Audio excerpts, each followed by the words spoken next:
ओम श्री सद्गुरुदेव भगवान की जय। बोलो जय सिया राम, जय जय सिया राम। बोलो जय गुरुदेवम, जय गुरुदेव। अब प्रभु कृपा करहूँ यही भांति, सब तजि भजन करहु दिन राति। बोलिए श्री सद्गुरुदेव भगवान की जय। राजा रामचंद्र भगवान की जय। आज का प्रश्न एक भक्त ने किया है कि महाराज जी, संतों का आचरण कुंभ में कैसा होना चाहिए। प्रयागराज कुंभ में महात्माओं का आचरण कैसा होना चाहिए कि 45 दिन में लगभग जो 60 करोड़ लोग वहां पहुंचे, तो संतों से कुछ सीख करके आए और अपने घर में आकर के, समाज में आकर के वैसा आचरण करें जिससे कि वो अमृत तत्व की प्राप्ति हो उन्हें। अमृत तो हमारे आपके शरीर में ही है। ये आत्मा, आत्मा अमर है, इसे शस्त्र नहीं काट सकता और इसे अग्नि जला नहीं सकती, वायु सुखा नहीं सकता। और ये अमृत तत्व अपने स्वरूप अमृत में कैसे मिले। अभी प्रयागराज में आप टीवी पर, सोशल मीडिया पर तमाम ऐसे तथाकथित संत, सबसे पहले हमें ये समझना होगा कि संत व्यक्ति नहीं होता या बेस नहीं होता। संत यूनिफॉर्म का नाम नहीं है, संत वृत्ति का नाम है। जब आपकी सारी वृत्तियां सिमट करके एक परमात्मा में, एक ईश्वर में लग गई, मन चित्त शांत हो गया, तो ही आप संत कहाएंगे। और उन संत का स्वरूप जैसे दाढ़ी बढ़ा है, बाल बढ़ा है, तो बाहरी लोग भी अपना उसी तरह बना लेते हैं और अच्छे महात्माओं को बदनाम करते हैं। तो कबीर साहब ने इसी को कहा कि मन न रंगाए रंगाए जोगी कपड़ा। मन नहीं रंगाया है, केवल जोगी का कपड़ा रंगा हुआ है। भगवान श्री राम जब गए थे वन में, तो भगवान श्री राम के अगल बगल वो मृगे आ जाते थे। तो भगवान श्री राम मृगों को ऐसे सहलाते थे और पूछते थे, ये बताओ, तुम देखी सीता मृग नैनी, तुमने हमारी भार्या सीता को देखा है। तो बहेलियों ने सोचा कि अरे बाप रे, राम जी तो गेरुआ वस्त्र धारण किए हुए हैं, जटा बढ़ाए हुए हैं, तो इनके पास तो मृगे ऐसे ही चले आ रहे हैं। तो बहेलिया लोग भी वह मृगा मारने के लिए बेस बना लिया राम जी जैसा। तो मृगे जब आवे तो बहेलिया पकड़ पकड़ के ले जाए, मृगों को मार दे। तो फिर मृगे डरने लगे। तो उसी तरह से भक्त के झुंड मृगे होते हैं। और ये तमाम जो दुर्गुणी व्यक्ति हैं वो देखते हैं कि इस वेश में, महात्माओं के वेश में भक्त सटते हैं, तो फिर भक्तों का आर्थिक मानसिक सब शोषण करते हैं। आज कुंभ में देखा जाए, महाकुंभ में, तो कौन गृहस्थ है कौन विरक्त है यही नहीं समझ में आता है। तमाम महात्मा लोग हैं जो माई लोगों को लेकर के टहल रहे हैं। कहा गया है कि संग ते जति कुमंत्र से राजा, संग से बड़े बड़े जति नष्ट हो जाते हैं और कुमंत्र से राजा नष्ट हो जाते हैं। तो इसलिए अब कितने बाबा लोग माई चेताने में लगे हुए हैं, विदेशी माताओं को चेताने में लगे हुए हैं। ठीक है, आप उन्हें सनातन से जोड़िए, अच्छी बात है, उन्हें अपने गीता और रामायण के बारे में आप बताइए, लेकिन आपका परहेज होना चाहिए कि आपको समाज देख रहा है, और समाज देख रहा है तो फिर उसका क्या असर समाज पर पड़ेगा, आने वाली पीढ़ी पर पड़ेगा, लोग क्या समझेंगे। इसलिए मर्यादित आपको रहना चाहिए, नहीं तो श्रृंगी को भृंगी कर डारिस पारा सर के उदर विदार रमैया तोर दुल्हिन लूटल बाजार। बड़े बड़े संतों को गिराई जब माया तो भक्त बन के आई थी, शिष्य बन के आई थी, किसी की चेली बन के आई, किसी का कुछ बन के आई और गिरा करके चली गई। तो इसलिए हमारे पूज्य गुरुदेव भगवान कहते हैं कि माई से परछाई नहीं छुआना चाहिए, एक कोस दूरी बना के रहो। तो आज देखिए तमाम महात्मा लोगों को वहां जो बेस महात्मा बेस में हैं, उन्हें तो हम महात्मा नहीं मानते हैं। अब तमाम लोग गांजा पीते हैं, वहीं कुंभ में सुल्फा पीते हैं, और पता नहीं मतलब के तमाम वैसे हैं जो भीख मांगते हैं, अपने धर्म के बारे में कुछ भी उन्हें पता नहीं है। तो आप जाएं तो उन लोगों को मत देखें, क्योंकि वो लोग महात्मा नहीं है, वो लोग का केवल बेस महात्माओं जैसा है। अब महात्माओं को भी चाहिए कि उनका आचरण पवित्र हो, जिससे कि छोटे छोटे बच्चे या जो भी वहां जा रहे हैं तो वो ये न सीख के आए कि भाई महात्मा माने गांजा पीना होता है, महात्मा माने मॉडल को लेकर के घूमना होता है, महात्मा माने शाही स्नान में ये होता है। तो ऐसा वो सीख के आएंगे तो ऐसा ही वो करेंगे। इसलिए महात्माओं का आचरण सर्वथा पवित्र होना चाहिए। स्वामी विवेकानंद जी जैसा, कबीर साहब जैसा, तुलसीदास जी जैसा, पूज्य गुरुदेव भगवान जैसा, तमाम महापुरुष जो भविष्य में हुए, भगवान राम जैसा, भगवान कृष्ण जैसा आचरण जब आपका होगा तभी आप महात्मा कहलाने लायक हैं। और नहीं तो आपके यहाँ कोई गया तो वो गांजा पीने सीख गया, गुटखा खाने सीख गया और पागलों जैसी हरकत करने सीख गया, तो वो महात्मा थोड़ी है। इसीलिए कहा गया कि जंगल न होता तो शेर कहाँ छिपते, साधु न होता तो चोर कहाँ छिपते। तो इसलिए साधु वेश में तमाम ऐसे लोग हैं जो घुस जाते हैं और वो रहते हैं गृहस्थ। एक चोर था, वो चोरी करता था तो महात्मा बन गया। तो जब महात्मा बन गया तो रात में ही साधु का कमंडल उस साधु के पास, उस साधु का कमंडल उस साधु के पास, और सुबह हो तो साधुओं में लगे सणसा चलने। आपस में साधु लोग लड़ जाएं तब हुआ कि भाई देखो ऐसा करता कौन है।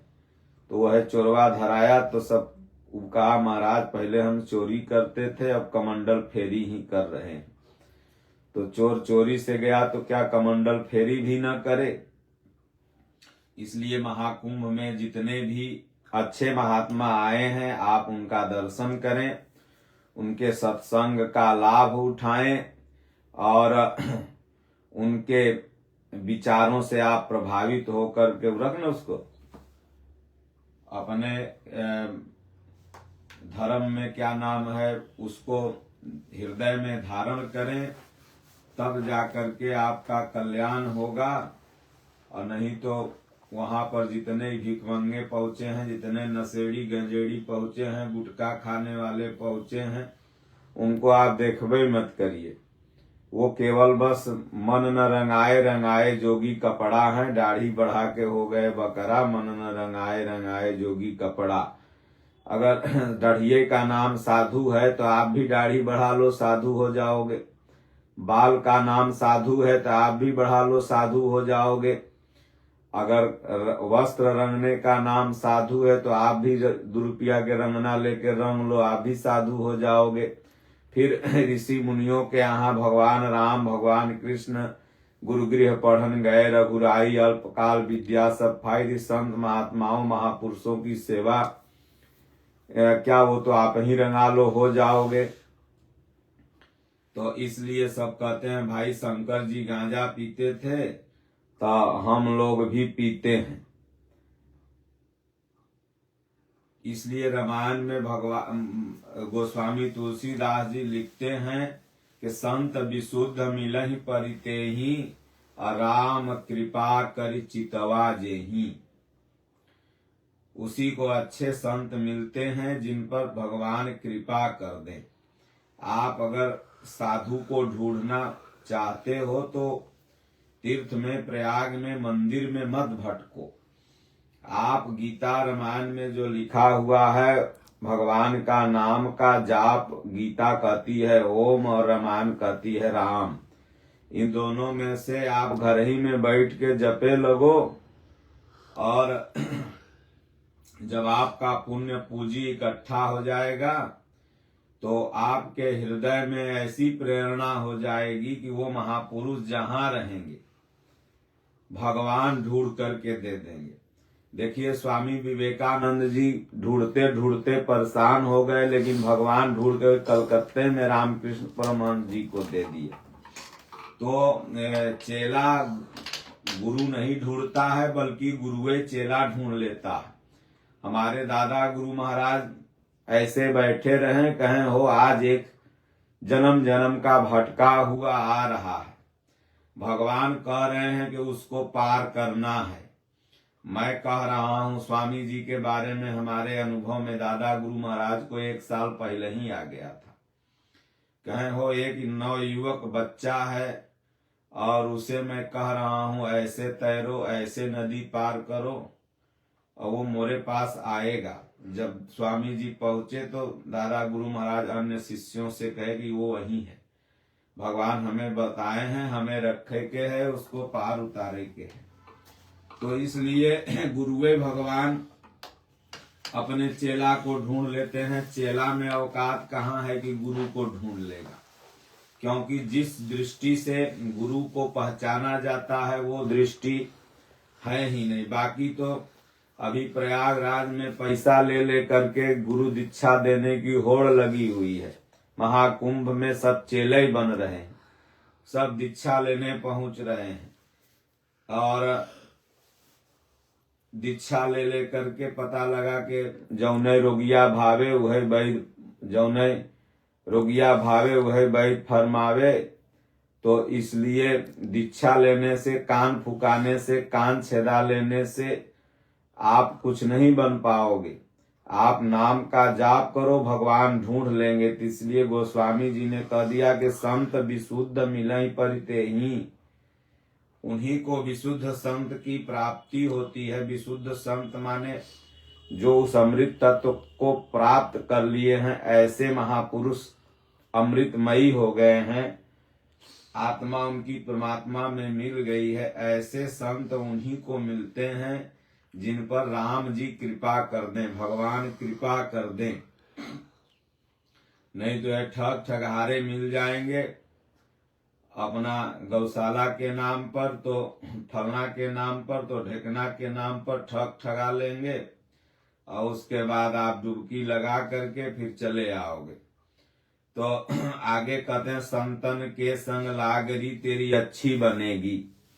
तो अच्छी कब बनेगी? जब कोई महापुरुषों के साथ आप लगोगे, उनके बताए हुए रास्ते पर चलने लगोगे, तब आपकी अच्छी बनेगी। और नहीं तो कोई हीरोइन लेके टहल रहा है तो कोई हीरो लेके टहल रहा है, तो सब मतलब के होड़ लगी हुई है महात्माओं में कि हम कितना, हमको दुनिया जान जाए, कितना क्या हो जाए। इसलिए महाराज जी कहते हैं कि जब तक पूरी दुनिया तुमको साधु कहे, भगवान कहे, उससे कुछ नहीं मिलेगा। जब तक कि भगवान साधु न कह दें। तो हमारे पूज्य दादा गुरु महाराज को भगवान ने कहा था कि तुम्हारे जैसा गुरु, तुम्हारे जैसा चेला इस संसार में कोई नहीं है। और अक्षरशः आज भी पूज्य गुरुदेव भगवान के शरण सानिध्य में जो भी शिष्य हैं उसी रास्ते पर टूटा फूटा चल रहे हैं। और गीता जो महाराज जी की वाणी है, भगवान कृष्ण के आदेशानुसार, परमात्मा के आदेशानुसार जो गुरु महाराज लिखे हैं, उसको जन जन तक उस विचारधारा को पहुंचा करके, ताकि हर लोग सनातन से, हर लोग रियल धर्म से जुड़ सकें, हर लोग उस मार्ग पर चल सकें। तो जो भी इस तरह से जुटता है तो उसका कल्याण हो जाता है। संग त्यजति कुमंत्र से राजा। इसलिए साधु महात्माओं को हमेशा यही प्रार्थना करना चाहिए कि प्रभु संग त्यजति, ऐसा हमें संगत मत देना कि हम नष्ट हो जाएं। तो बड़े बड़े ऋषि मुनि संग से नष्ट हो गए। इसलिए यद्यपि शुद्धम लोक विरुद्धम न करणीयम न करणीयम।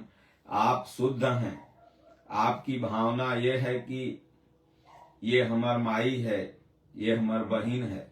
पूज्य दादा गुरु महाराज की शरण में स्वामी जी ने जीवनादर्श में लिखा है कि कोई माई जब पहुंचती थी तो कहती थी, महाराज आप हमको रखो, हम सेवा करेंगे, हमको भी पार उतारो। तो महाराज कहें, हो हम तो रख लेंगे, हमारे लिए नर और मादा की दृष्टि खत्म हो चुकी है।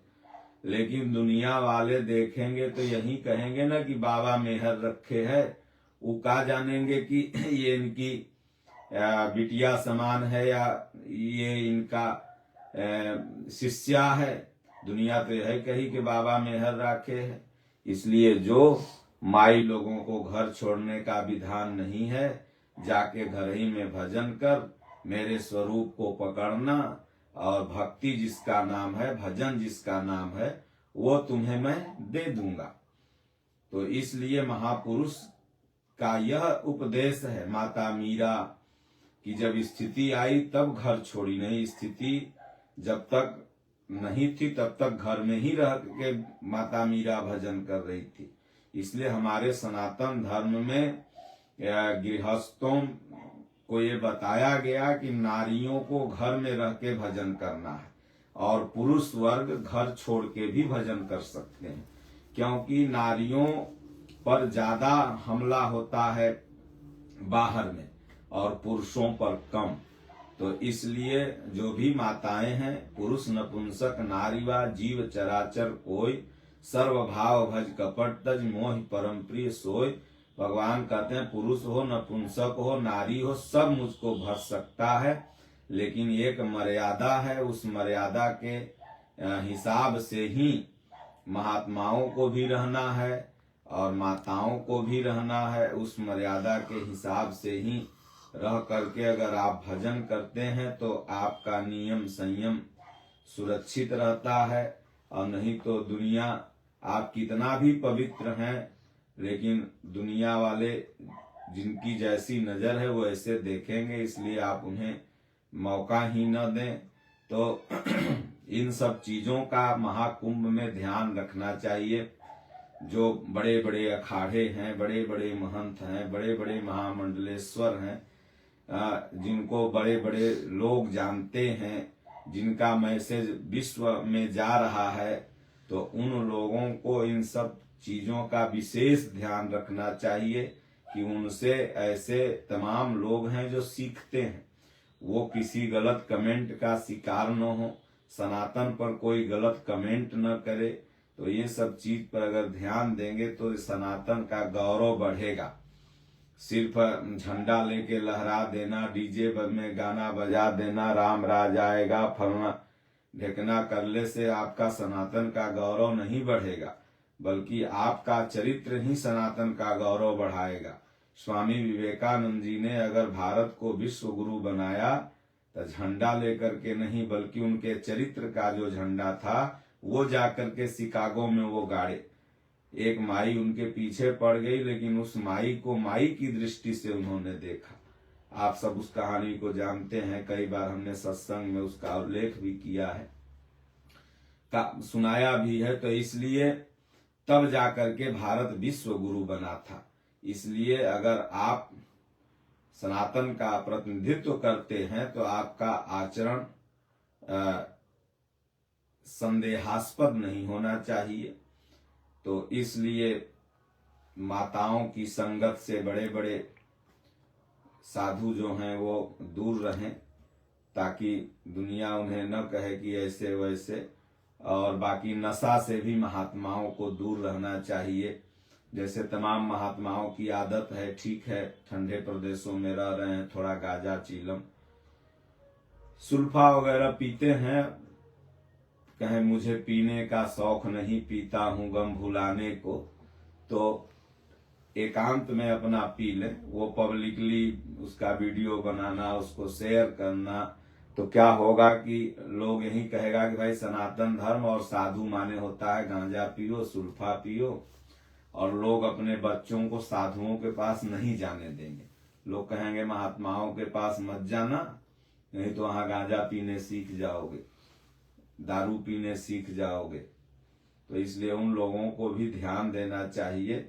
और वैसे तो जो गुटखा खाए, जो गांजा पिए, जो सिगरेट पिए, जो सुल्फा पिए, जो खैनी खाए, उसे तो वास्तव में दुनिया साधु मानती ही नहीं। क्योंकि साधु तो वही होता है जिसका आचरण सर्वथा पवित्र हो, जो किसी तरह का नशा न करता हो, किसी तरह का व्यभिचार न करता हो, वह व्यक्ति साधु मानने योग्य है।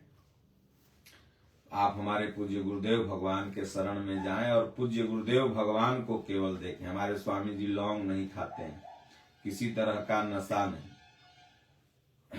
तो इस तरह से ऐसे महापुरुष का जब शरण सानिध्य आप मन से ग्रहण करेंगे, तब आपको समझ में आएगा। प्रयागराज का महाकुंभ लगा हुआ है, जैसे अभी तो लगा हुआ था, तो तमाम साधु वेश की टोली जा रही थी दर्शन करने। तो रास्ते में तमाम साधु लोग कह रहे भोलेनाथ पीते थे। कौन देखने गया था कि भोलेनाथ गांजा पीते थे? साधु जी देखे थे? अरे भोलेनाथ तो ज्ञान रूपी गांजा, भजन रूपी भांग पिए, तब न जाके इतने बड़े ज्ञानी हुए। भोलेनाथ की तेह समाज गिरजा में रहूं, अवसर पाई बचन एक कहूं, हरि व्यापक सर्वत्र समाना, प्रेम ते प्रगट हो ही मैं जाना, साधु साधु करी ब्रह्म बकाना, मोर बचन सबके मन माना। भगवान भोलेनाथ अगर गाजे सुल्फा पीते तो इतने बड़े ज्ञानी कैसे बन जाते हैं कि सबका संशय हरण कर लिए और सब लोग कहने साधु साधु हैं। तो भोलेनाथ बाहरी गांजा नहीं पीते थे, जो आजकल के लोग पीते हैं। भाई भोलेनाथ पीते थे तो हम पीते हैं, तो क्या दिक्कत है? तो इसलिए तमाम महात्मा लोग जा रहे थे, शिव जी का मंदिर था, तो ऐसी अवधारणा बन गई है भोलेनाथ गांजा पीते तो शिव जी के मंदिर में सब बोले आज रात यहीं रुको, आज यहीं गांजा वाजा बनाओ, बढ़िया पिया जाए। तो एक उधर का आदमी था जो बड़ा पियक्कड़ था। तो कितने आदमी होते हैं ना, घूम घूम के बस जहां मंडली देखेंगे पीने वाली वहीं चले जाएंगे। तो वो आ गया महात्माओं के पास, बोले दंडवत महाराज, देखा कि महात्मा लोग हैं, गांजा तो मिलेगा पीने को, शंकर जी के मंदिर पर रुके। तब खूब गोड़ हाथ दबाया महात्मा लोगों का। तो महात्मा लोग जब शाम हुआ तो कहा चलो चढ़ाओ।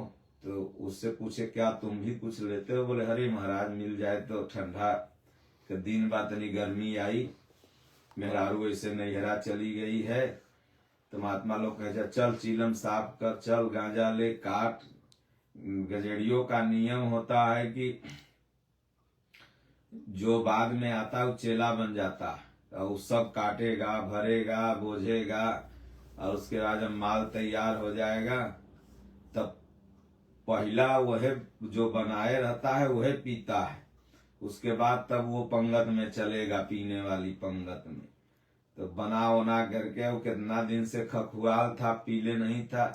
कहीं महात्मा लोग अच्छा ठीक है पहले तुम्हें मार ले तब दिहे इधर।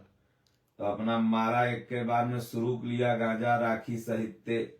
महात्मा लोग ने साला कैसा तुम पिया कह रे, हम लोग को बचबे नहीं किया, पूरा चिल में धर के एक के बार घींच लिया। बताओ मेरा माल कहाँ है कि तुम दे रहा है हम लोगों को।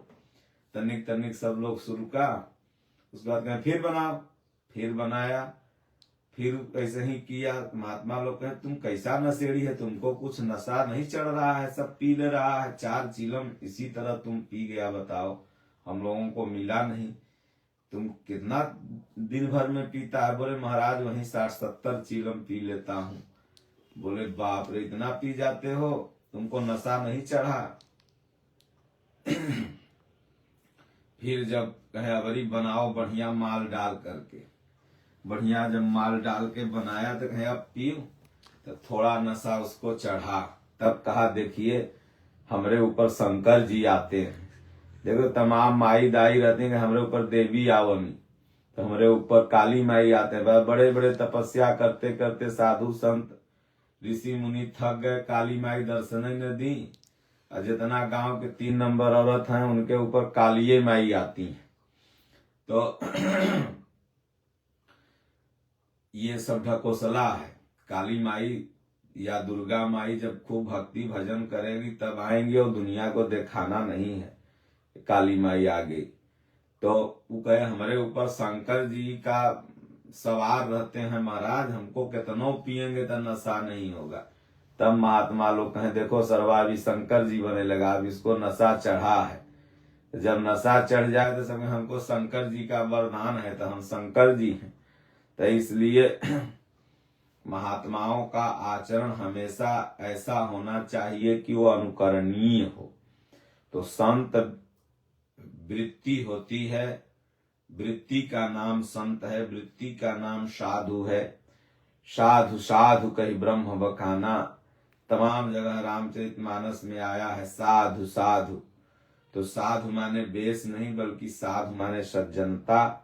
इसलिए महाकुंभ में अगर 45 दिन में 60 करोड़ सनातनी वहां जाएंगे, हो सकता है उसमें कुछ दुर्गुणी भी जाएं, गांजा पीने वाले भी जाएं, सिगरेट पीने वाले भी जाएं, दारू पीने वाले भी जाएं, और वहां महात्माओं को भी देखें, वो लोग भी पी रहे, तब तो लोग सर्टिफाइड हो जाएंगे कि भाई नहीं ये तो ठीक है, पीना चाहिए। नहीं, वहां जो महात्मा हैं उन्हें ऐसा आचरण प्रस्तुत करना चाहिए कि इन लोगों को ग्लानि हो कि भला देखो तो एक ये है और एक मैं हूं, ये लौंग तक नहीं खा रहे हैं और मैं गांजा पीता हूं, वो छोड़ दे। एक हमारे आश्रम के भक्त हैं कृष्णदास जी प्रयागराज के, वो छत्तीसगढ़ जब पहली बार गए, स्वामी जी को उन्होंने देखा और सिगरेट बहुत पीते थे बताते हैं, और जब गए तो कहेंगे महाराज सिगरेट का पूरा डब्बा हम वहीं फेंक के चले आए। देखे इतना पवित्र स्थान, इतने बड़े महापुरुष कुछ भी नहीं खाते पीते हैं, हमने प्रतिज्ञा कर लिया। वो प्रोफेसर थे तो आज तक वो नहीं पिए, साधु वेश में रहते हैं, कल्पवास भी कर रहे हैं अभी दयालु खालसा अखाड़ा में।